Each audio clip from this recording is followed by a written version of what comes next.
ઉદાહરણ 1.11 રકમ ખાસ સમજો. આકૃતિ 1.27 માં વિદ્યુત ક્ષેત્રના ઘટકો EX બરાબર આલ્ફા x ની બંધાકાર, EY EZ બરાબર 0.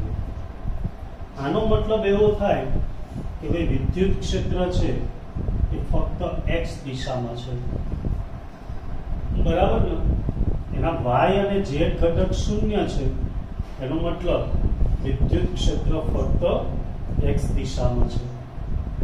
આલ્ફા બરાબર 800 ન્યૂટન પર કુલમ ટુ મીટરની મહાકાત છે. તો એ ઘનમાંથી ફ્લક્સ અને બી ઘનની અંદરના વિદ્યુત ભાર તો Q ની ગણતરી કરો. સ્મોલ a બરાબર 0.1 મીટર લો. સ્મોલ a અહીંયા આની બાજુનું માપ છે.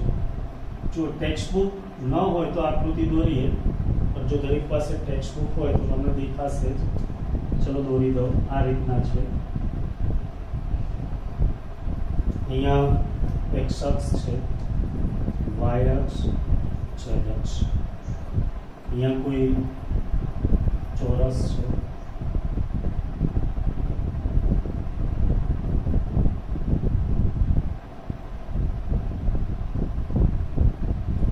જેનું અહીંયાથી અંતર a છે, તેમજ દરેક બાજુની લંબાઈ પણ a છે. આ x અક્ષ. અહીંયા દેખો વિદ્યુત ક્ષેત્ર કઈ દિશામાં છે? x દિશામાં, કારણ કે y અને z ઘટક શૂન્ય આપ્યા છે. તો તમારે આની સાથે સંકળાયેલ ફ્લક્સ શોધવાનું છે, બરાબર? તો ફ્લક્સ કઈ દિશામાં મળશે? કોઈ કહેશે મને? કે દેખો x દિશામાં વિદ્યુત ક્ષેત્ર છે, તો એને લંબ જે બાજુ છે એમાંથી ફ્લક્સ મળે. સમજ પડે છે? કઈ બે આવશે? એક આ આવશે આમાંથી અને બીજું આમાંથી મળશે. બાકીની કોઈ બાજુમાંથી મળશે નહીં.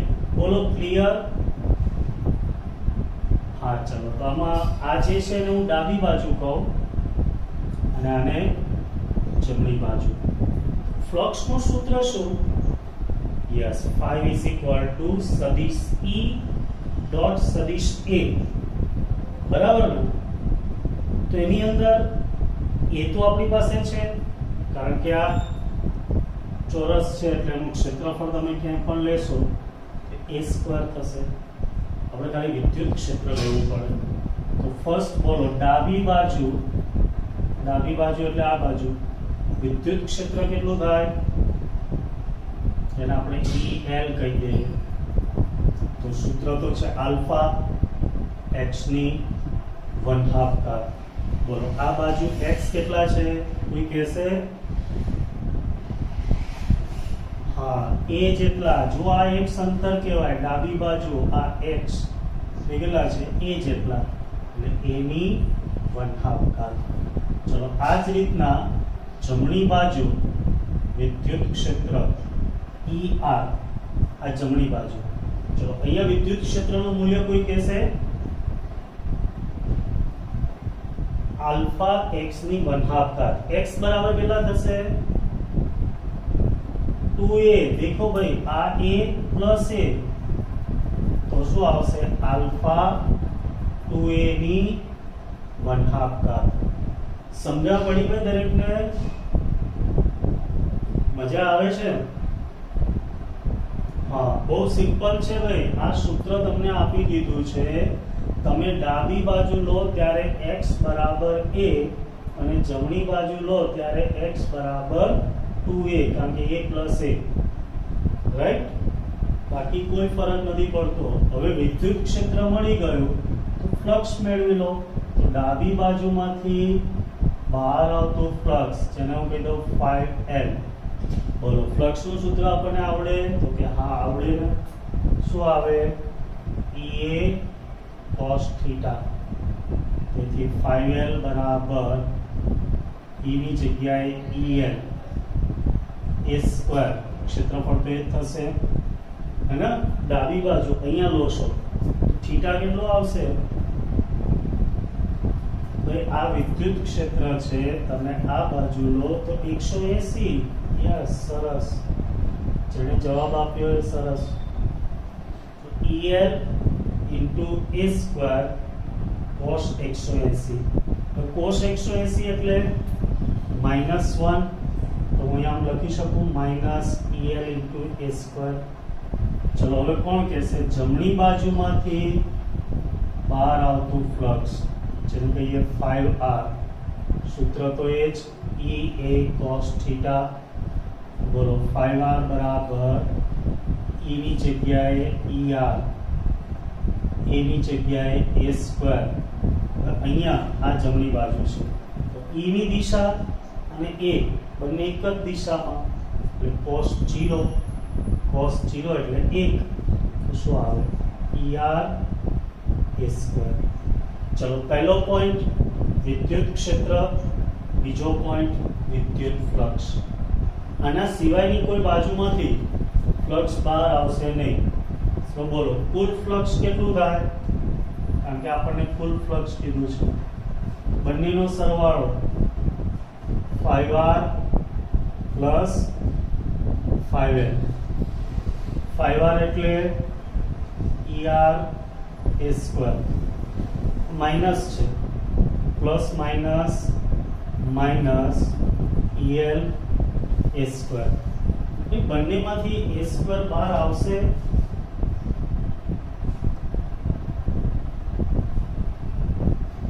તો એમાંથી બહાર લાવી દો અંદર શું બાકી રહેશે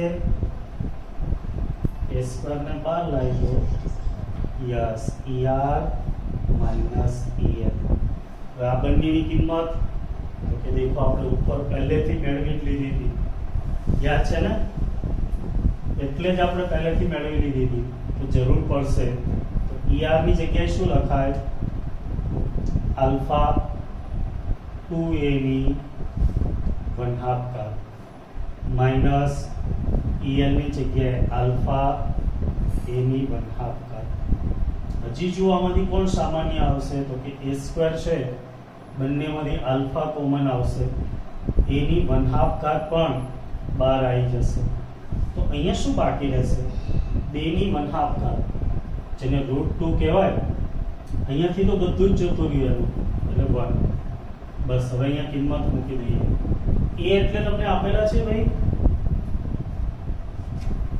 a બરાબર આપેલા છે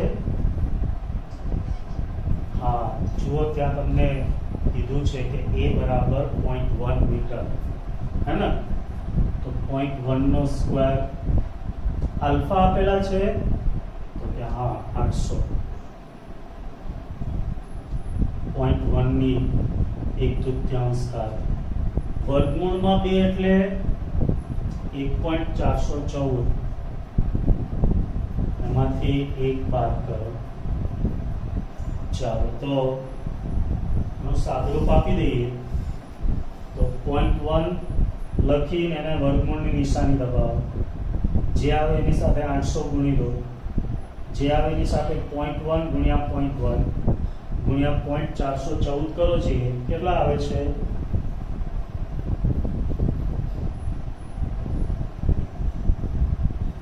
યસ 1.05 ફ્લક્સ છે એકમ ન્યૂટન ઇન્ટુ મીટર સ્ક્વેર પર કુલમ આવડશે બહુ સહેલો છે ખોટી લોકો બૂમો પાડતા હોય ટેક્સ્ટ બુકમાં જોઈએ ને એટલે એમને આમ થોડું આડાવડું લાગે તો બોલો આવડશે હવે આમાં વિદ્યુત ભાર શોધવાનો કીધો તો કાલે આપણે ગૌસનો નિયમ ભણી ગયા હતા y બરાબર q upon epsilon 0 તેથી q બરાબર 5 into epsilon 0 બરાબર ને चलो तो गुणाकार करो जी 1.05 एप्सिलॉन 0 એટલે 8.854 into 10⁻⁻12 ચલો આ બંનેનો ગુણાકાર કરો जी ભાઈ કેટલો આવે છે યસ 9.27 ગુણ્યા 10⁻12 કુલમ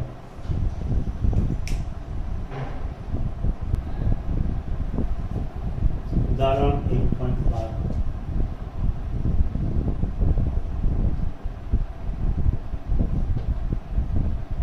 11ની જેમ જ અહીંયા પણ તમારે ફ્લક્સની વાત કરવાની છે બરાબર બહુ સિમ્પલ દાખલો થાય એક વિદ્યુત ક્ષેત્ર ધન x માટે ધન x દિશામાં અને સમાન છે સમાન હોય એટલે આપણે સૂત્ર સિમ્પલ થઈ જાય તેમજ ઋણ x માટે તેટલા જ મૂલ્યનું સમાન અને ઋણ x દિશામાં છે આની આ જ વાત પાછી રિપીટ કરી x ગ્રેટર ધેન 0 तो सदिश E बराबर 200 I कैरेट न्यूटन पर कूलम અને x લેસ ધેન 0 એટલે કે x ઋણ હોય તો સદિશ E બરાબર -200 I कैरेट ન્यूटन पर कूलम 20 સેમી લંબાઈ અને 5 સેન્ટીમીટર ત્રિજ્યાના નળાકારનું કેન્દ્ર ઉદ્ગમ બિંદુ પર અને x દિશામાં છે આકૃતિ દોરવાની જરૂર છે આ રીતના એક નળાકાર આપેલો છે ઘણા બધા આકૃતિ નહીં દોરીએ તો વ્યવસ્થિત નહીં સમજી શકે જેની લંબાઈ આપી છે 20 ये यामाक्स पद्धति है x अक्ष y अक्ष आ अंतर थी लो तो आ 10 अपन 10 सेंटीमीटर राइट અને આમની જે ત્રિજ્યા છે એ 5 સેન્ટીમીટર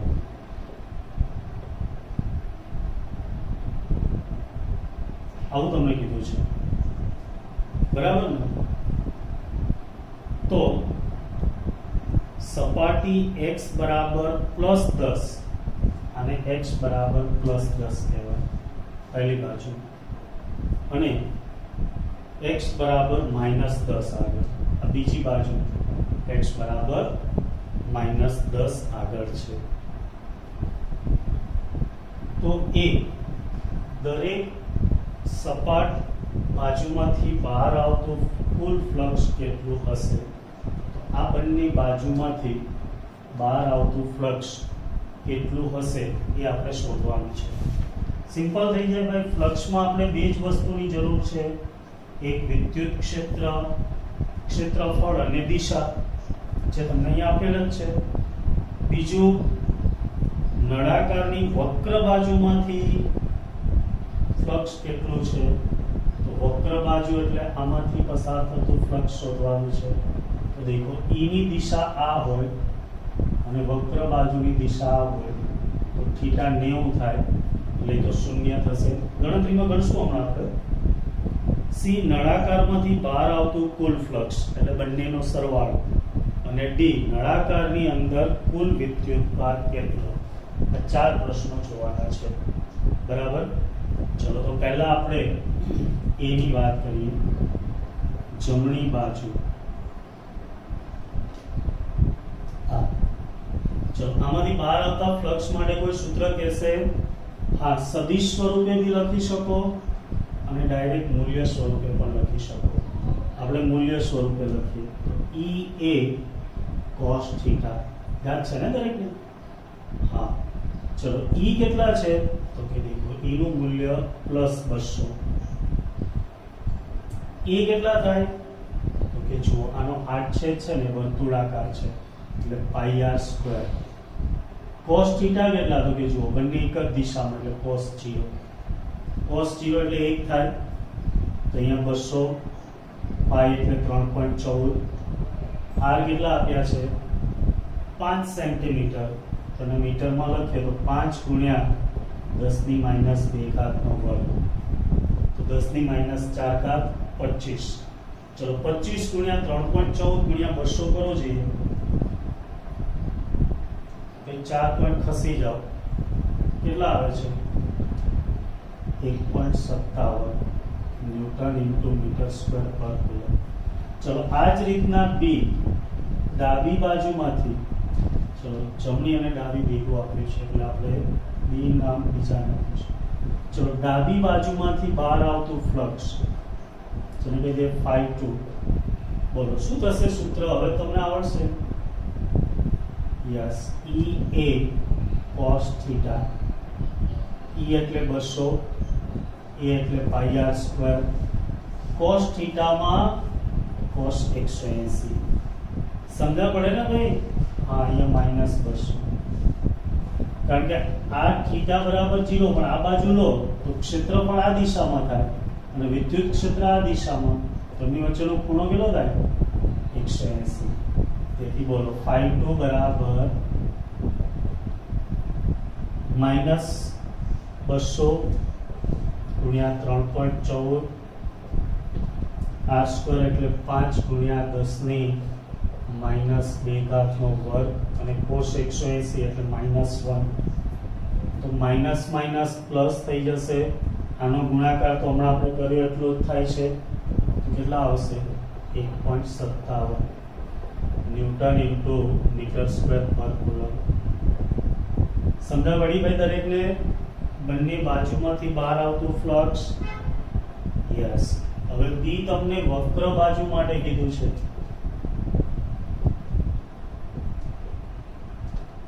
તો વક્ર બાજુ માટે ફ્લક્સ છે અને φ3 કહીએ, સૂત્ર તો એ જ EA cos થીટા. પણ દેખો વક્ર બાજુ માટે થીટા લઈએ તો કેટલો આવે છે 90, કારણ કે વિદ્યુત ક્ષેત્ર આ દિશામાં અને આનું ક્ષેત્રફળ આ દિશામાં થાય, તો EA cos 90 અને cos 90 એટલે આપણે જાણીએ 0. તો બીજો પ્રશ્ન મળી ગયો. વક્ર બાજુ માટે ખબર પડી ગઈ ભાઈ? ઓકે. ત્રીજો પ્રશ્ન સી તમને કુલ ફ્લક્સ પૂછ્યું. કુલ ફ્લક્સ એટલે સરવાળો φ1 પ્લસ φ2 પ્લસ φ3, 1.57 પ્લસ 1.57 અને φ3 આયા 0. ચલો આ બંનેનો સરવાળો કરો, કેટલા આવે છે? Yes, 3.14 newton into metre square પર કુલમ. છેલ્લો પ્રશ્ન ડી, વિદ્યુત ભાર પૂછ્યું, એટલે ફ્લક્સ આપ્યું હોય અને વિદ્યુત ભાર પૂછ્યું હોય તો કયું સૂત્ર? યસ, phi બરાબર Q/ε0. તેથી Q બરાબર 5 into ε0. 5 એટલે 3.14, ε0 એટલે 8.854 into 10⁻⁻12. ચલો સાદુરૂપ આપો જે કેટલા આવે છે? 27.8. એટલે 1 પોઈન્ટ ખસી જઈએ તો 2.78 અને 10⁻11 કુલમ. આટલો આન્સર આવે.